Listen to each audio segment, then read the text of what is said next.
A sweep over the Orioles just makes it more important this weekend. Yes, sir. There she goes.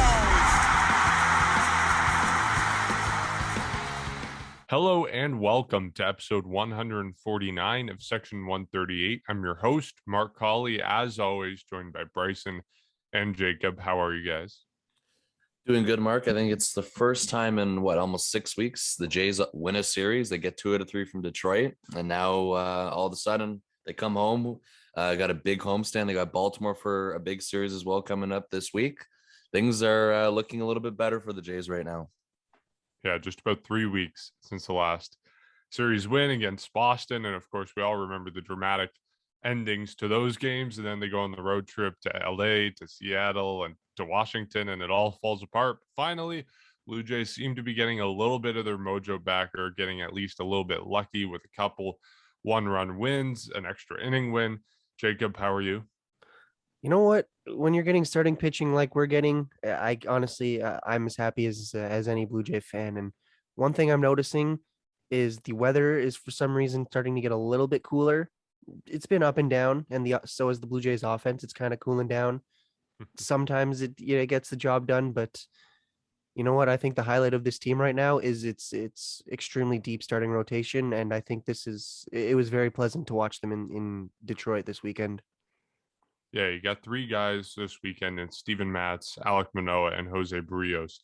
All three of them go out and have fantastic performances. I mean, Steven Matz, I don't think we've talked about him much, but he's turning into quite the arm for the Blue Jays in the rotation. I mean, everyone was talking about the stat with him as having a better ERA this season now than Hyun-Jin Ryu. And I mean, if you told me entering this season that the guy that they got for Sean Reed-Foley would turn into who he is now in the rotation and really buttoning things down since the All-Star break, one of the best ERAs in the American League since the All-Star break, I would be so surprised. And obviously, you got to be happy with how that trade ended up.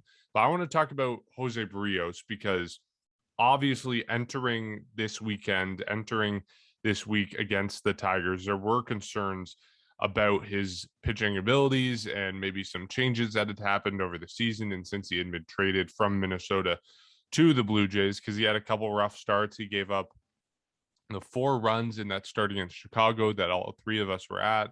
And he also had a 6-run outing on August 12th against the Angels. And it just seemed like he wasn't totally himself. But we saw him come out this series. He went 7 innings, 6 hits, 1 run. It was unearned, so 0 earned runs, no walks, and 11 strikeouts. And I think the stat was he was the 7th pitcher in Blue Jay history to have an outing of 7 innings plus, 0 earned runs, 0 walks, and 11 or more strikeouts. So that's kind of a niche stat. It's kind of a lot of qualifiers there, but still, it's great to see him come out and have the performance that he did after struggling a little bit earlier in his time with the Blue Jays. And you know, if you're one of those people who are still holding on hope to a playoff race, personally, I'm not really one of those people. I don't think it's going to happen. But if you have that shred of hope, having Barrios come out and put out a start like that is very important for the Blue Jays playoff hopes as we go down the stretch. Mm-hmm. And you know what? That it's against an easier opponent. A win's a win. It helps you in the standings. And hey, Jose Barrios looked good, and I think he did. He was actually technically facing the minimum through 4. I know he allowed a hit in the first inning, and then there was a double play to erase it, but just facing the minimum, that proved that he was efficient and he was getting the job done. And as you said, the stats: no walks, 11 strikeouts. He looked dominant, and his pitch count was up in the 40s and the 50s within like the 3rd and the 4th inning. Like he was averaging just over 10 pitches an inning, and he was lights out. He was getting the job done. Honestly, this was probably his outside from his first start against the Royals, this is probably his best start as a Blue Jay, and it couldn't have come at a better time because he had gone 3 straight starts of just getting roughed up, to say the least. He was dominated against the Tigers, and honestly, couldn't have come at a better time because even me, like I'm happy the Blue Jays have him. They have him for next season. That's also a thing we need to consider. But even I was starting to get a little worried when he gets roughed up by the Angels. And the White Sox are a good team, no doubt about it. But 4 runs in the first inning is a little brutal. But look what he does: 1 earned run, or 1 unearned run, excuse me, and he was dominant. I think this was a start that every Blue Jay fan wanted, and you got to remember he's just over 30. This he's right now in his prime, and the Blue Jays have him. So this is probably this is probably the cream of the crop when you're going to get him when he's performing at his absolute best. And honestly, I think any Blue Jay fan could take it. And maybe the playoff odds are a little too low this season, and I still do think it is. Next season, though, if he's one of your four guys, five guys that can give you these types of outings, I think this is a very good sign that your starting rotation is going to be extremely deep. And even you look at the rest of the rotation, Alek Manoah, who's here till 2025, 6 1/3, 2 earned runs, but they were, I think, one of them was scored after he was out of the game, so it was still charged in. But fantastic outing. Steven Matz is, I believe, not confirmed to come back next season, but again, six very strong innings, 1 earned run. And this starting rotation, you talk about the struggles they've had throughout all of August at this point. The month has flown by, but the starting rotation has not really been as bad as I think a lot of people think it is. And it's been really good, except for a few rough starts. But if you're Jose Barrios, this was the start you needed. Even if it is against an easier opponent, it still improves your confidence in yourself. You can go back to, I'm going to assume he starts in that Detroit series or the Oakland series. Yeah, at Rogers Center. That's a good chance to revive yourself. You come in after dominating the Tigers, and I think this couldn't have come at a better time for him. Yeah. And for Jose Barrios, we were talking about it beforehand with the game we were at. This is a couple of starts now where he's been shaky, and a lot of people were starting to wonder about this trade, and a lot of people were starting to panic about what the Jays gave up for him. And then, of course, you have him invested again for next year as well. So there was a lot of concerns of what was going on. But the one thing, there's a couple takeaways I have. And the first one is the rain delay that, or I guess one of the dumbest rain delays, I think, in history that we saw yesterday. He was able to overcome that. And we all know what happened. The tarp came out for about 5 minutes, and then all of a sudden it stopped raining. So in hindsight, this is probably something that I guess the game could have went through. And of course, you know that Pete Walker and Charlie Montoyo were very upset with what was going on. But, Jose Barrios ran right back onto the field after the rain stopped to stay loose. And usually in a rain delay like that, you don't see the same pitcher come out and finish his outing or continue his outing from there. So that was something that he had to overcome as well, but it turned out to not make a difference whatsoever. So there's one. And number two is the mechanical adjustment that he made. I don't know if you guys noticed, but instead of bringing his arms all the way over his head while winding up, he simply just raises them from his belt to his chest. So he doesn't do his full wind up like he did or previously. I think we want to call this a Pete Walker special again, because clearly it is. He makes an adjustment. And then, of course, the rain delay, like I mentioned, he comes out and still does what he does with 7+ innings, 10 strikeouts, 10+ strikeouts, and no walks and no earned runs. Like, that is a stellar performance. That is the Jose Barrios that you traded for. And that is just somebody who's adding to the starting rotation, because the starting rotation, as we've mentioned too, going back since the trade deadline, has quickly become a strength on this team. And really, this weekend, it carried the Jays in terms of him, Alek Manoah, and of course, Steven Matz, who are the reasons why the Jays won 2 out of 3 from the Tigers and could have easily swept. But I guess we'll talk about that in a bit from that Friday game. But yeah, the starting pitching was the reason for this win, or for this series win this weekend, because of the offense. We know what's been going on with the offense. I think the runners in scoring position continue to be an issue. And that's why you kind of you come out of this, a little bit lucky, and I think you're going to take it. But, still going long term or going into September, things still need to change for the offense. So that's why you can't always, it's kind of unfair to always depend on the starting rotation to do what they did this weekend. But that was the case. And for that reason alone, the Jays got lucky. And for runners in scoring position on the Sunday game, 0 for 10 with runners in scoring position. Didn't get much better on the Saturday or the Friday, just games where they continue to struggle offensively. But, even the bullpen this series, I thought did a good job with Jordan Romano coming out. A lot of people finally praising Charlie Montoyo, not really, but a little bit, for bringing out in the Saturday game for Jordan Romano to come out for 2 innings. And it's kind of funny how you don't see people praising him on Twitter, or as many people as you would if if the game was blown. So, and that game as well, 2 for 9 with runners in scoring position.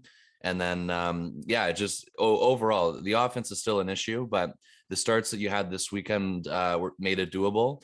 And, going long term, you need both things to go at the same time. And, George Springer might be back this homestand, but the Jays are going to be back for a good homestand. You have Baltimore coming up for a big series as well. Maybe that's a series that you can figure things out with as well before you take on the Athletics next weekend. There's a lot of things going on. And now the Jays also currently sit, what was it, 5.5 games back of a playoff spot. So, for anyone who's still holding out hope, I don't know who really is. Maybe some people are, but it's just, you have that, you have the Red Sox, you have it was the Red Sox or Yankees who are playing Tampa. So there's a good stretch coming here where the Jays have an opportunity to make up more ground.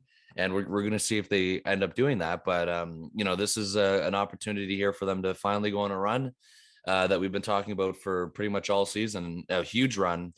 And I don't know how many more opportunities they're going to get, but this might be one of their last ones, even if there's not a lot of hope left.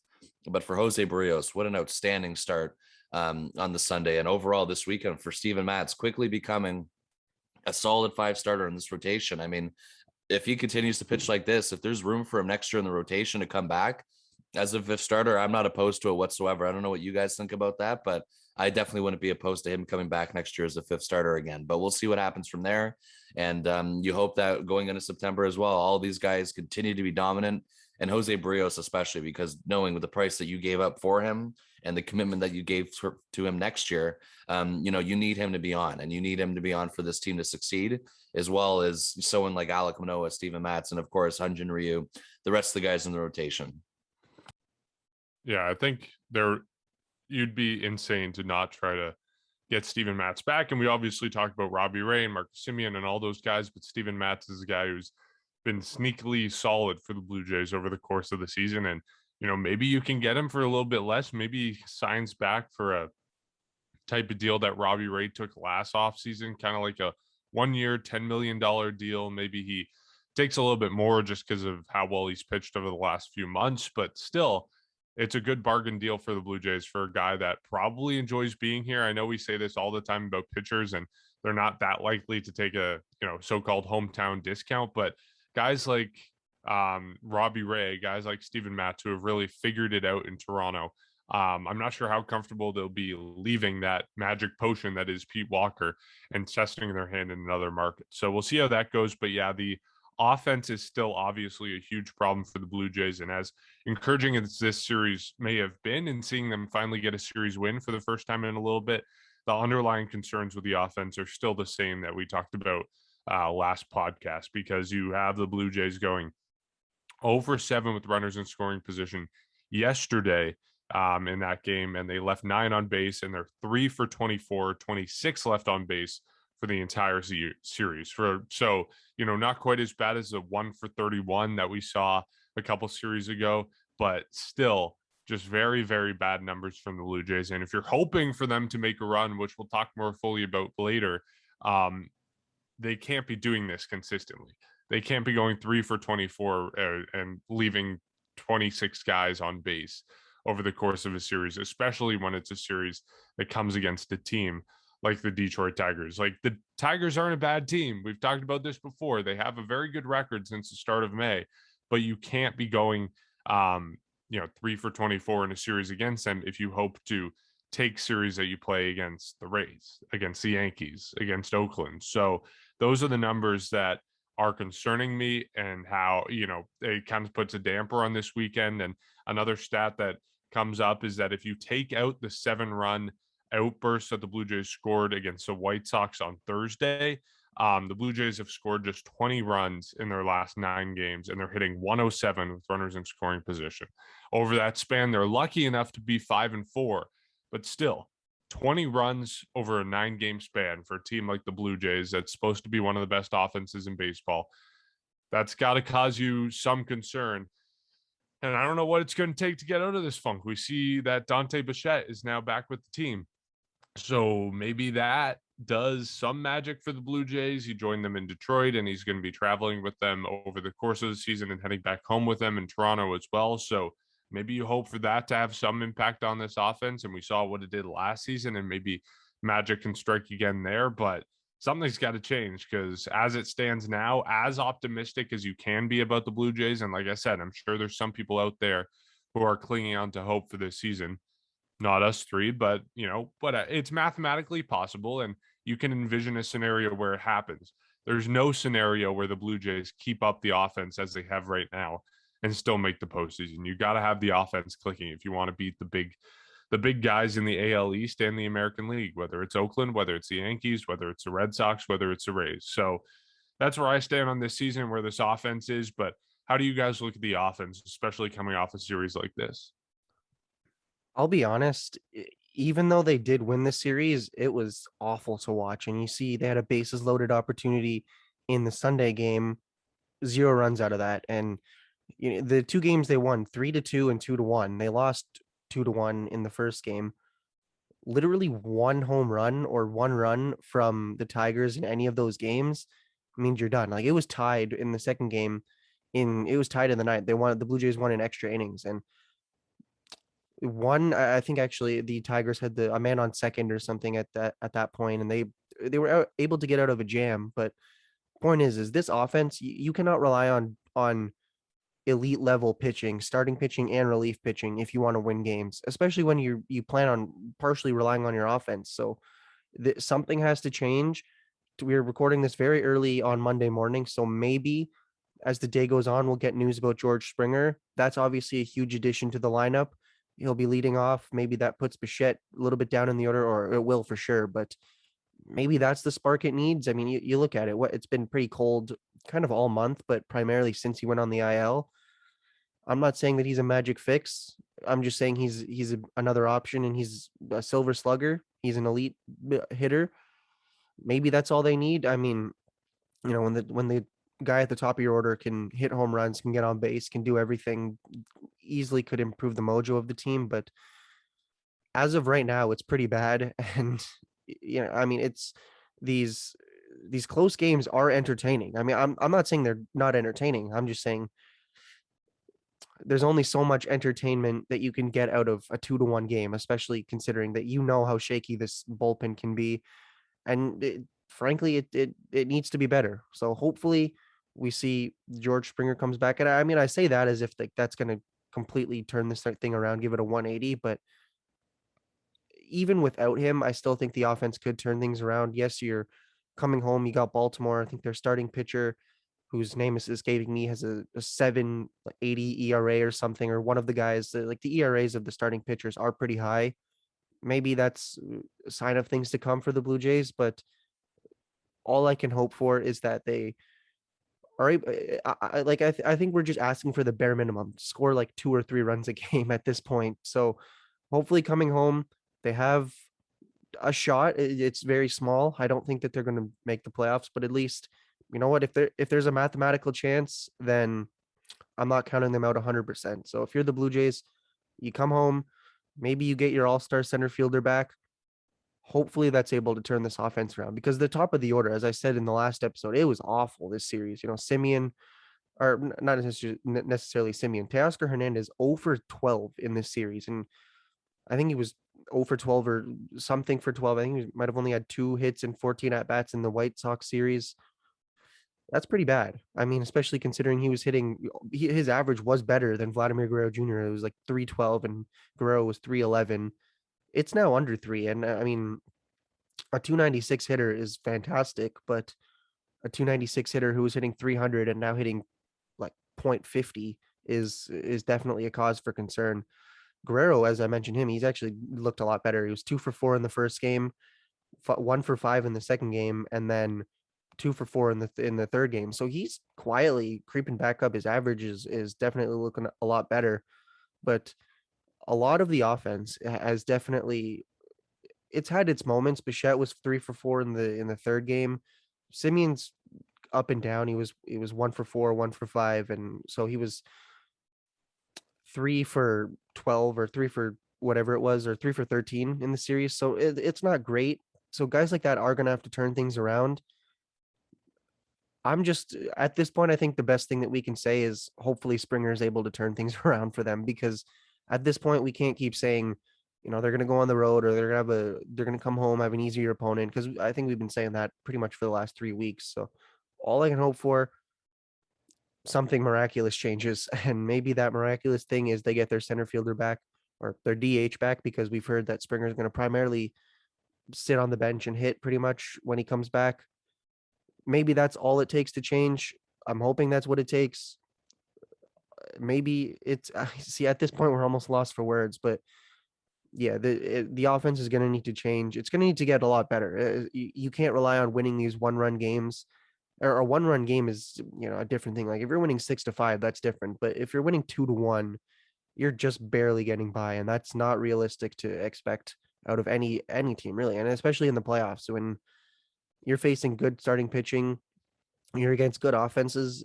You're going to need to score 3 to 4 runs minimum. So if you're Charlie Montoyo's offense, you better start making him look a lot better, because it's definitely a concern when you're barely scoring any runs against teams that are statistically not. I mean, the Tigers aren't terrible, but they're not that great. So you got to score runs, and your big guys have got to be the big guys. Hernandez has got to start hitting.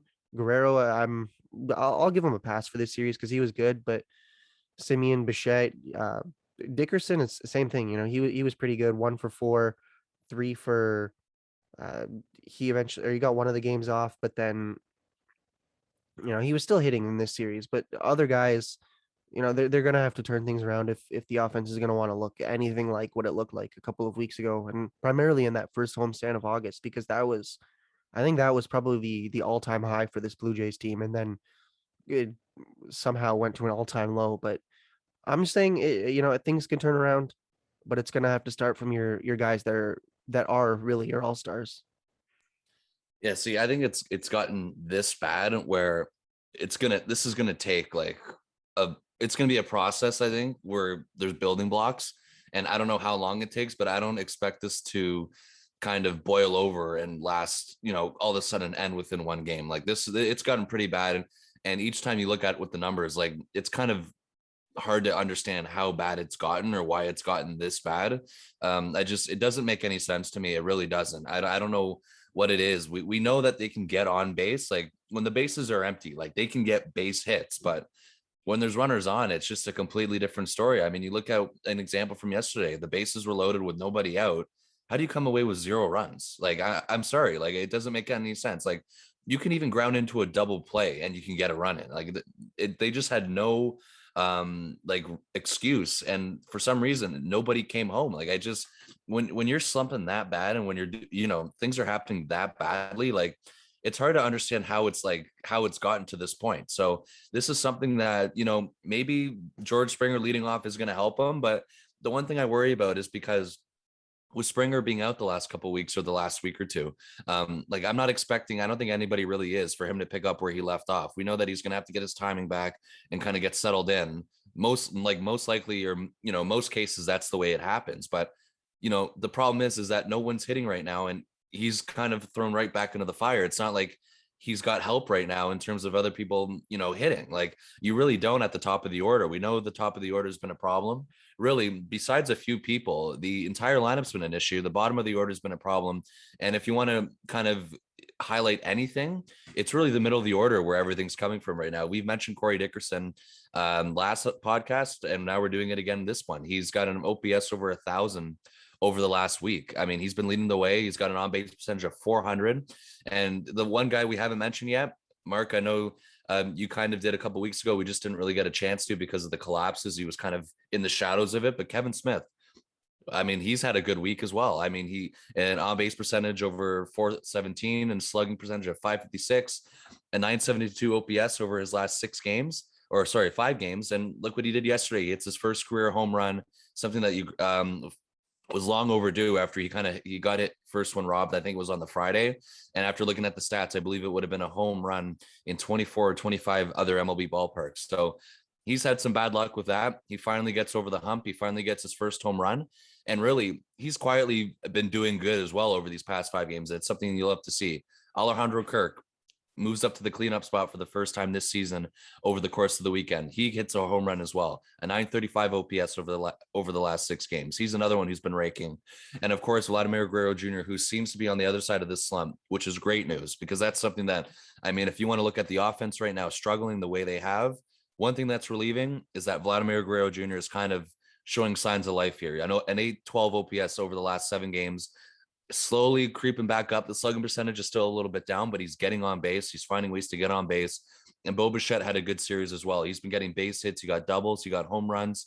That's also a good sign for the top of the order. So there are concerns everywhere with the order, because we know the bottom of the order also has been struggling. It's just I can't believe it's gotten to this point. And maybe George Springer's name in the lineup card, he can go 0 for 4, but maybe his name in the lineup card is going to help them. Maybe there's a 180 here, like Jacob, you're talking about kind of possibilities, but I don't know how long it's going to take for him to get going. I really don't. I don't think really any of us do. So, but we're not expecting him to go off. I mean, his first game back would be great. I'm not saying it's impossible, but our expectations, it's going to take him a few games at least, especially coming back as a full-time DH, but we'll see what happens with that. There are signs of life for some people, but overall, we know it again. Like runners, like when there's people on base, it's just they find ways not to score runs. Like I'm going to mention again, a bases loaded with nobody out. That is unacceptable. Like it really is. So you have that as a problem. The starting pitching, who came into the season as a weakness, is now your strength. Your bullpen this weekend, it did not blow it. You went into an extra innings game. You did not blow it. You found a way to win in extra innings. When have we had the chance to say that this year? A lot. I think they've won, what is it, 3 or 4 games now in extra innings? I think it's 3. And yeah, it's 3. So they played well. You mentioned, or one of you guys mentioned, when the Tigers had the runner on second base in the 10th inning, the Jays found a way to throw him out at third. That's good baseball. That's, something that we see happen to the Jays a lot. So again, not used to seeing this happen for us on our side, but hey, we're going to take it. And for those of you who are still holding out hope, what I mentioned earlier, I just didn't know the schedule off by heart. Now I know it. So I have a better idea of what's going on now. So you have Robbie Ray, Hyun-Jin Ryu, Steven Matz for this series against the Orioles. Oakland is off tonight. The Mariners are going up against Houston, and the Red Sox have a 4-game series against the Rays. I think, you see what I'm saying here. You got to sweep Baltimore. I know you can't expect Houston to completely destroy Seattle. That's just not the reality of it. You can't expect the Rays to beat the Red Sox every game. You got to do your part. But based on this schedule here, this is a good spot right now.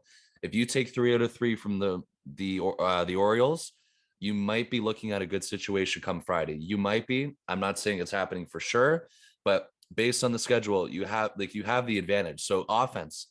Like maybe they need the Orioles. I don't know. Maybe they need to see the Orioles pitching for 3 games to figure things out, because we know that the Tigers are bad this year, or record-wise, but really they're a lot better than their record. And a lot of people are saying that, like, a lot of people are calling them better than the New York Mets, but we'll see. I mean, their records are similar, but they really are on the uprise, or kind of turning that point in their franchise, because they've had some really dark years ever since their playoff runs back in the early 2010s. So, that's why I don't really take it with expecting this, the Jays to dominate the Tigers, because realistically they are a lot better than the record, and so are the Jays. But I mean, it's just frustrating because no matter who it's been this season or this past 2 weeks, it's just been the same story. And that's why, you can call a tight game interesting, going back to what you said, Jacob, but I really hate it. I'm sorry, I do, because it's the same story every game. It's tied going into the 7th, going into the 8th, going into the 9th, and then somebody breaks through with 1 hit, and you got a 1 or 2 run lead, or you're trailing 1 or 2 runs. It's pretty stressful when you're seeing the exact same thing happen. And majority of the time, it's been the Jays on the losing end. But this weekend, they found a way to be on the winning end. So that's why you'll take it. And you need this. You need things to change in terms of how they're going to win games.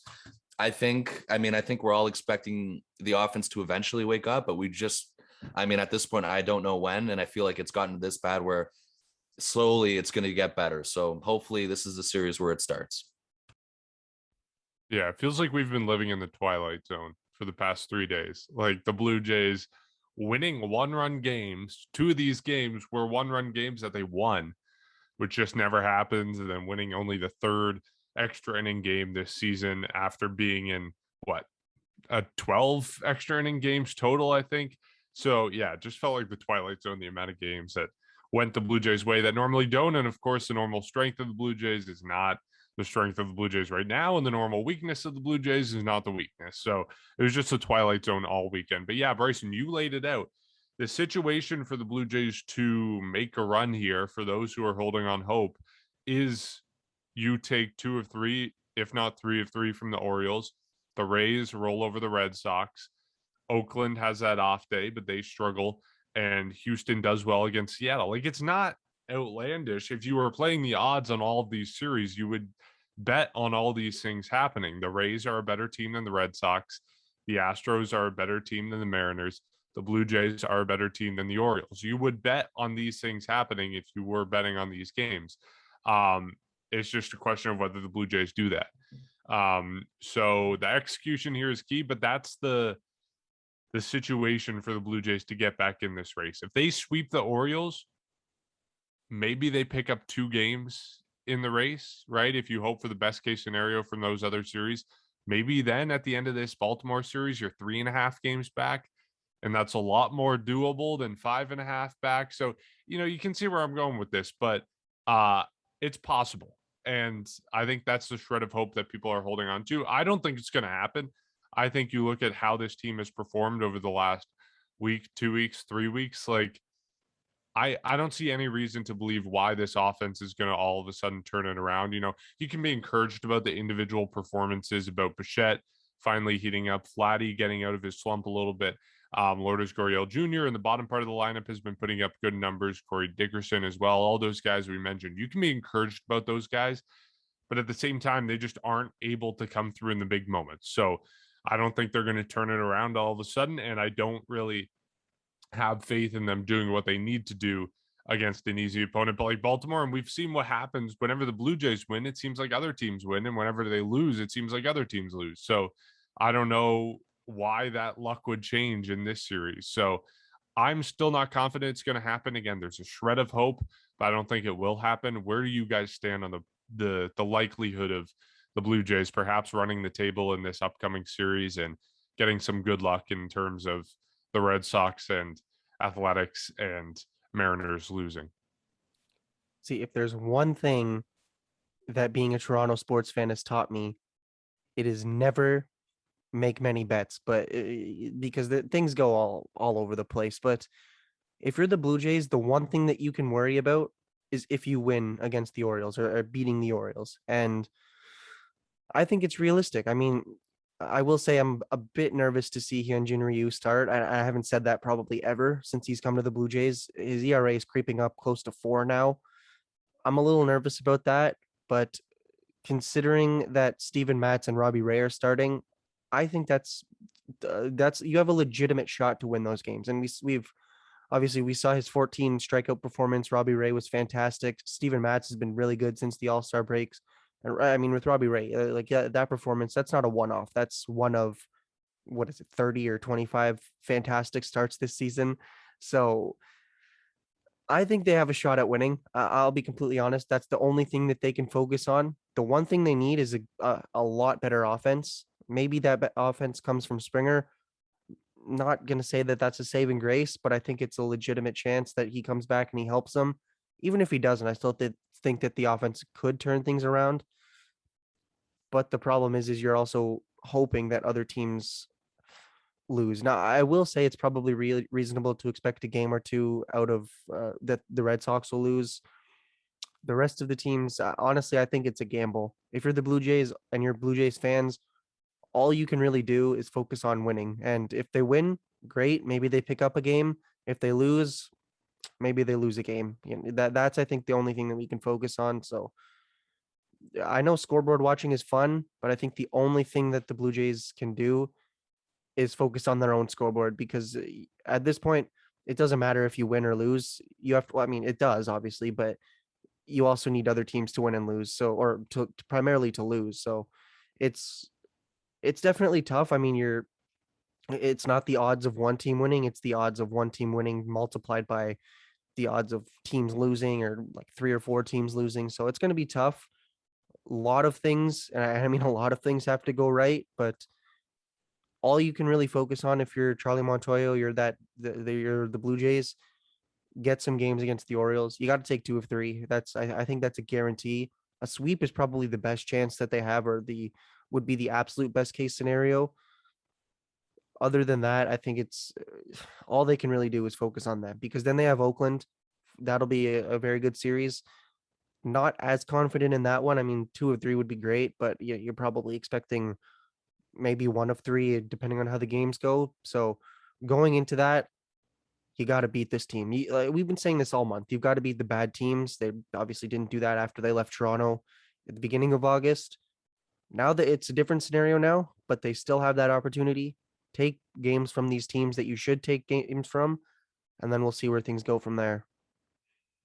A sweep over the Orioles just makes it more important this weekend. So that's why. And when you say like sweep the Orioles, like we're not saying sweep the this is something that you should be doing. Like you looked at the losing streak that they put up the Orioles over the course of August. They found pretty much ways to lose every game. Like this is handed to you for a sweep at home, but just knowing this team, like you hope that they don't disappoint this time, because the Orioles are that bad. But then it just like I just mentioned, if you beat the Orioles or sweep them this weekend against the Athletics, just makes it more important.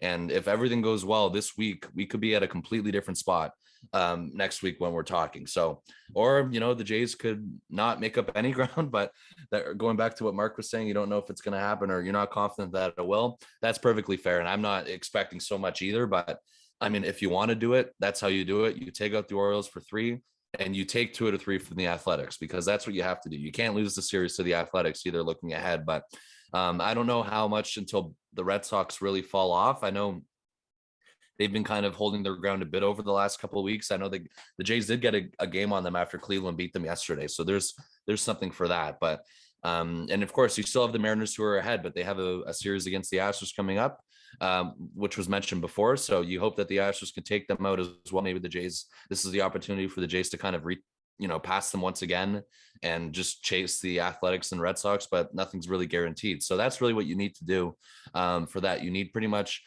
a week where you only lose 1 game. You need to take 3 from the Orioles. You need to take 2 from the Athletics at least.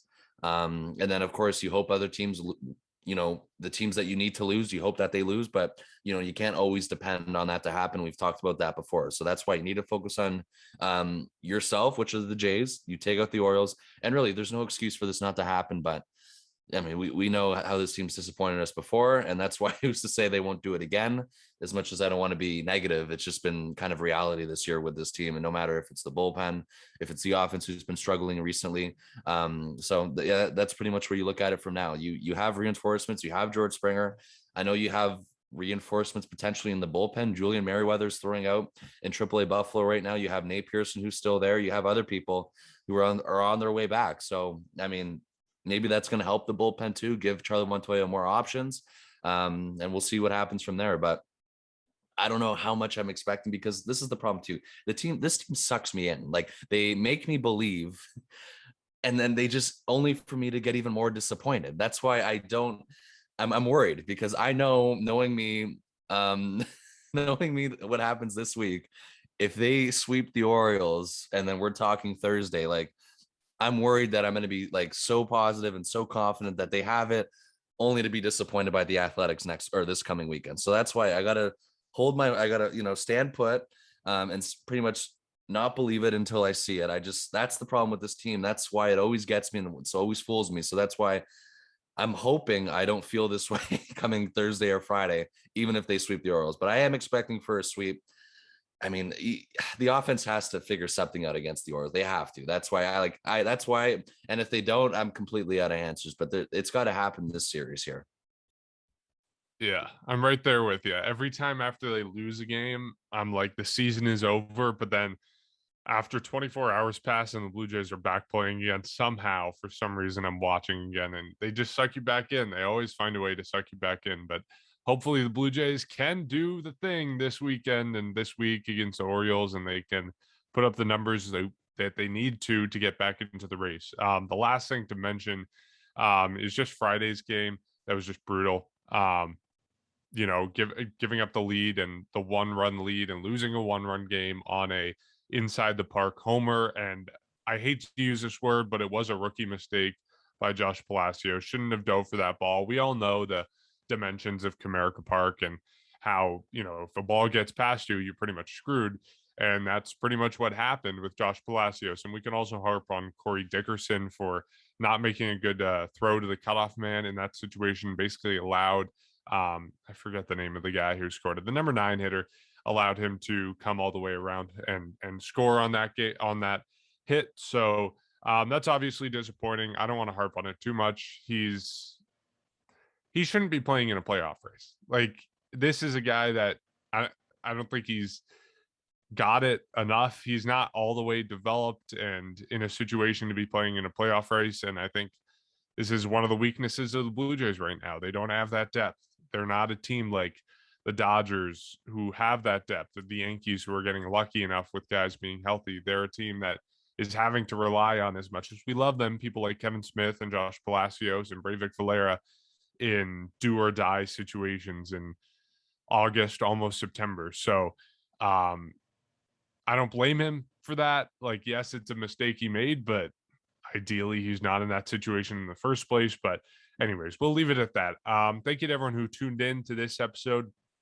As always, you can find our stuff on social media at Section 138 Pod. That's on Instagram and Twitter. You can support our podcast by going to patreon.com/Section 138 Pod. And if you watch these episodes on YouTube, you can listen to them anywhere you find podcasts. If you listen to our podcast, you can watch them on YouTube. And lastly, you can rate and review our podcast on Apple Podcasts, which just helps spread the word about what we're doing and helps new people find our podcast and enjoy our depressing thoughts about the Blue Jays most of the time, and sometimes optimistic, but we'll leave it there. Thank you to everyone who listened. Big series against the Orioles. How many times have we said that? A big series against Baltimore coming up here, and then we'll catch you at the end of this series.